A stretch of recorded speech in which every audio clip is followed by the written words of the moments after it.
turn it on and just do that, even if it's 20 minutes. Yeah, well, I maintain that privacy, the illusion of connectivity will work.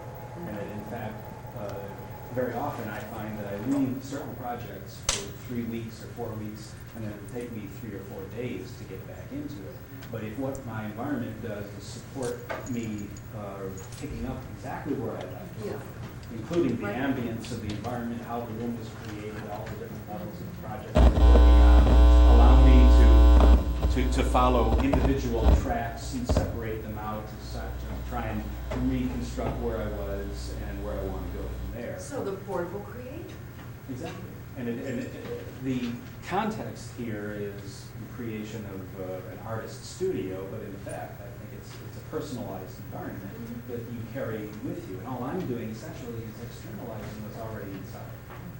Well, thank you very much. And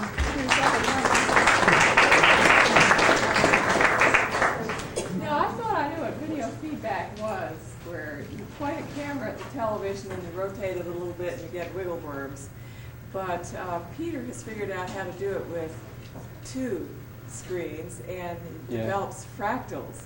And as you see, fractals are these wiggles upon wiggles upon wiggles. And so he's going to demonstrate that for us and explain it. Yeah, I discovered this just kind of by accident around Halloween this last year. I think it was actually the morning, Saturday morning, that Bill Graham, his helicopter crashed. I don't know if there's any significance to that. But it was kind of also funny because I had written programs to create fractals like this on my computer. And it was really, when I put the video monitors together with the camera, I didn't really realize it was going to create fractals, but it did. And let's see here. I might mention that we have some special high-resolution monitors that have been loaned to us. Who's the company that loaned them to us? San Francisco Video on Bryant Street. I always wanted to see them move. I always wanted to see, I see Mandelbrot set an image, and I think it should move. But they say, no, it doesn't move. Oh, right. Oops.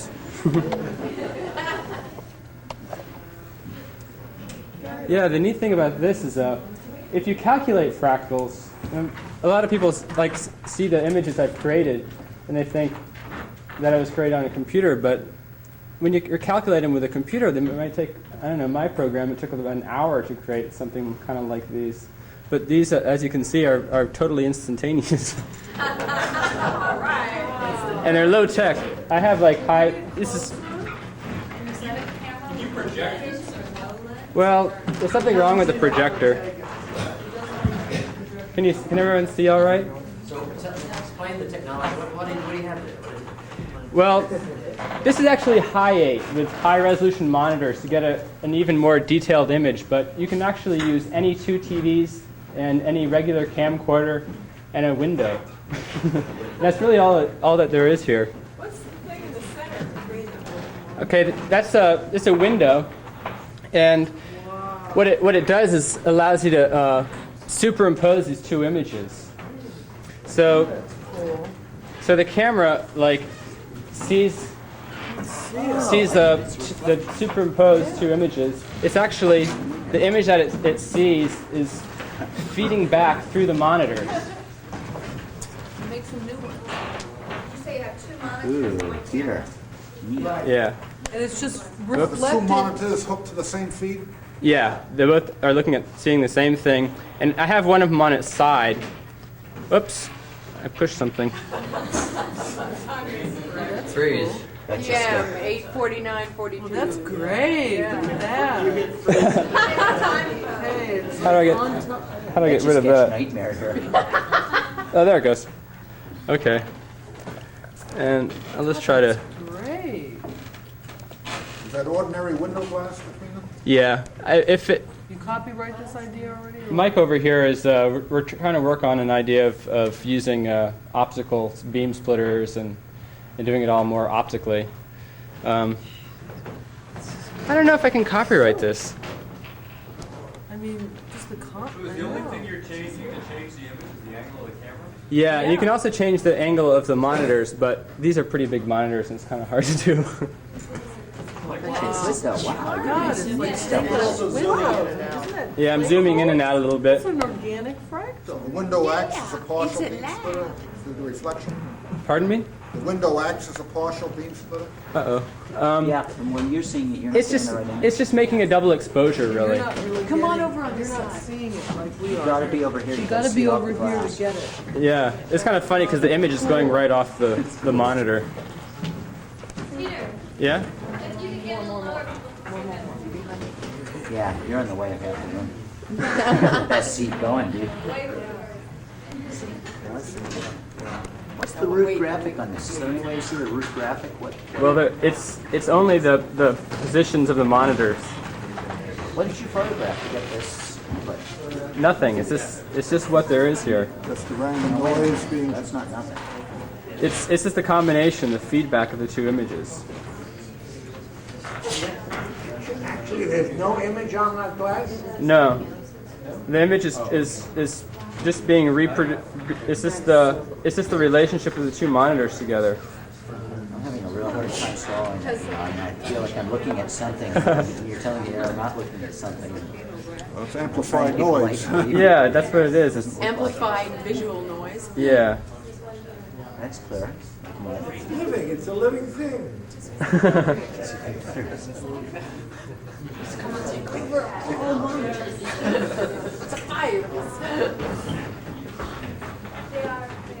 They're gorgeous, I'll tell you that. It's pretty whatever it isn't. Whatever it isn't.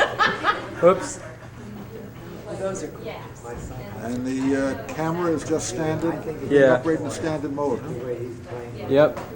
One thing I do to get more colors is I put the tint all the way to the extreme on the monitors, and then it seems to when it feeds back and reproduces itself, it seems to kind of crank it around the whole spectrum. Those are very good monitors. Really good colors. Those HD monitors? Yeah. In other words, these two things are basically blank screen if you turn off that camera, right? But you turn the camera on and it starts a loop. See, you can put my finger in, you can. Oh yeah, right. Wow! It's a kaleidoscope, Yeah. man. Look Why at don't that. you take a motion picture of with the That's really what it is. It's tape of it. it's a fractal kaleidoscope. Record that. Can't you record that, sir? I'm recording it right now. Oh, okay. Wow, Yeah. so the recording device is also partially creating it, right? Well, I don't have to be recording it, but I just wanted to just for Practice. yeah.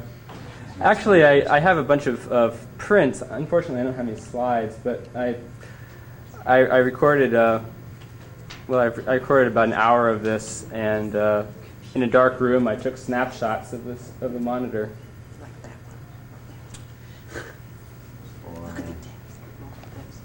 That's ordinary glass. It's feeding back through both monitors. This monitor over here has the same image, but one of them's on its side, and they get sandwiched together through the That's glass. just a mirror, just a plain mirror. It's not a mirror; it's just a window. It's a window. Piece of glass. Piece of glass. It's just a It's just No, these, what do you, this right here is a window. I know, but that. That's a monitor. That's a television. Oh, I see. What happens when you move the glass? I see. Ooh. Split it. It gets kind of 3D. God darn. How possible it is. Yeah, multiple glass. Oh, no. What happens if the monitors are not, if one is not twisted 90 degrees? Well, you can put one upside down, but if they're exactly the same, then the fractal isn't so. What happens if you Yeah, block it's the kind of cycle? dull. If you put your hand completely over the lens? No, wait. One more time. One more time on that. So there's nothing there. Yeah, actually, And then the it's whole just- image is now. When I have my hand over the lens, do you see like little like spots of light reflecting off the Yes. off the? That's like the exit signs and these lamps up in here. Is that what it's going And to that is that sort of what seeds the whole image. Yeah, that's the scene Okay, so there's about, let's say there's about, I don't know, 8 points of light there. Let's see, the camera will see those 8 points of light, and it'll send those 8 points of light to each monitor. Now the window reflects one monitor, over the other. It makes 16 points. So then the camera sees 16 points of light, and it sends 16 to each monitor, and then it doubles again. So in a space of 30 frames, it really fills up the whole image. You can see it. Perfect What if you want execution. to change the gain on the monitor? It's brilliant, dude.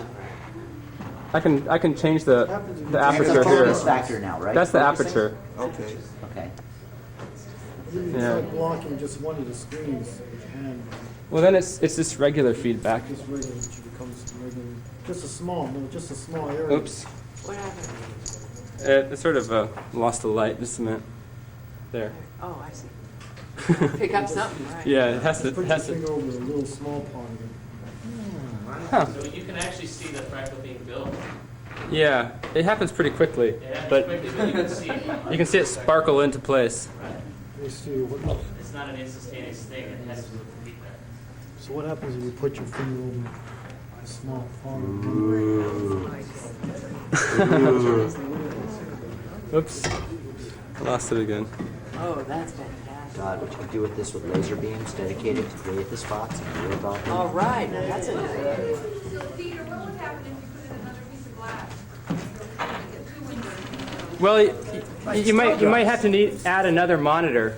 What this is a name for these fractals. Are called dust cloud fractals or binary tree fractals. Snowflakes. And binary tree fractals are kind of created from, I don't know, splitting an image in two, rotating both parts a little bit, and recombining it, and then keep doing that with the same angles, the same ratios of size. Iterated function factor. Yeah, and the relationship of how these things are set up creates the iterative function. And one thing I think is also pretty neat about it is because you can use very simple, cheap equipment.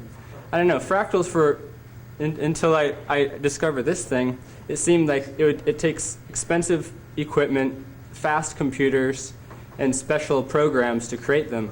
And a lot of it is over the head of most people to really understand what's happening.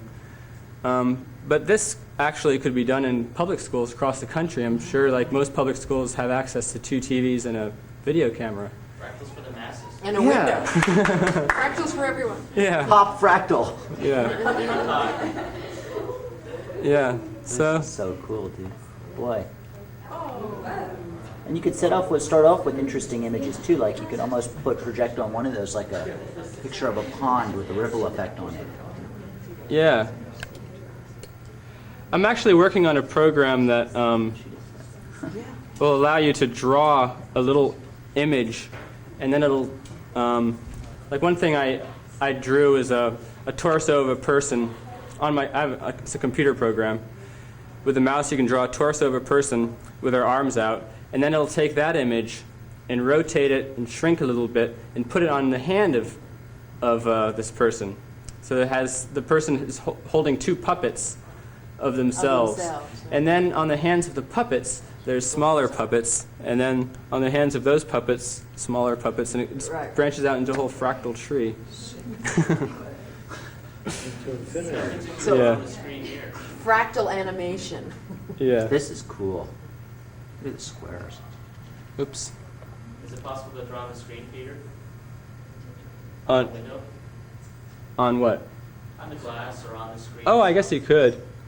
Just when I hit this button and it put these things on, Yeah. it kind of makes. I was thinking of superimposing titles. Yeah. Maybe you could put a little video image of a person and. If you had like a mixer, you could throw in images. Yeah. That is awesome. Wow, that one with the numbers. That is cool as hell. Alive, it's alive. You. Oh! Ow! Losing it. Oops. Losing it. Whoa. Off scale, coming back.